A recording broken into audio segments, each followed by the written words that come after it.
Well, an American Marine veteran has been trapped in Syria for almost a decade. Why aren't we bringing him home? Why isn't it a greater priority for this country? It ought to be. We'll talk to his mother in just a minute.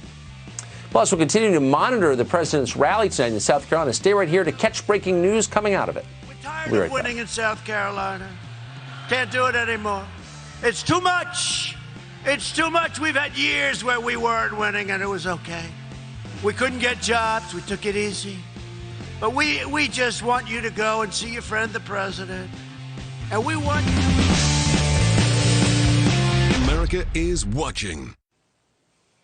Austin Tice is a Marine Corps veteran and a journalist. For 8 years, since 2012, he's been missing in Syria, but he's believed to be alive, held by either the Syrian government or one of its allies.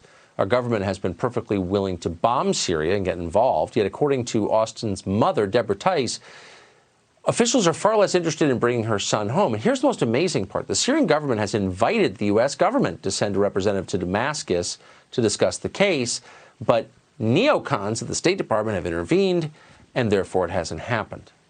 Deborah Tice joins us tonight. Deborah, thanks so much for coming on. So for our viewers who aren't aware, and I think it's a little bit surprising that more Americans don't know the story of your son, but will you just give them a quick overview of what happened and where you think he is? Well, Austin was arrested at a checkpoint near Damascus, and he is detained in Syria. And without knowing who's holding him, we still know that the Syrian government has the authority to secure Austin's safe release. But his only hope for release is through diplomacy. And we also know that the president wants him to be freed. It's his will. We have his assurance verbally and in writing that he is working hard to bring Austin home. And we trust him. We know this issue is close to his heart.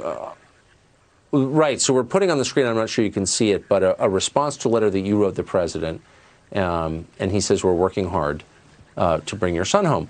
So the obvious way to do that might be to initiate talks with the Assad government. But there are some in our State Department who think that it's like immoral to talk to the Assad government for some reason.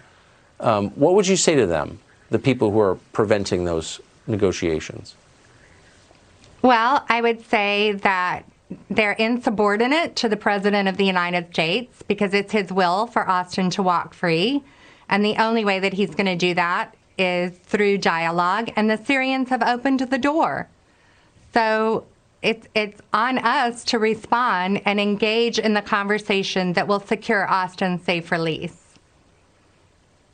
I feel for your family.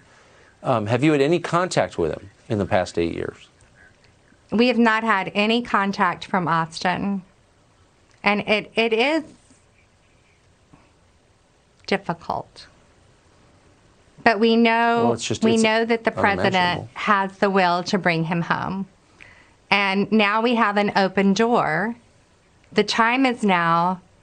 The question is, who is going to stand in the way of the President of the United States bringing our son home? Well, that is the question. And who would want to do that? That's right. And it's been the question on a lot of policies around Syria, I would say. I sense a theme here. Deborah Tice, we're certainly rooting for you, and I hope this helps. Thank you. And I hope. Well, you know, you brought up Syria, and here's the thing. Austin's been held through 2 administrations now.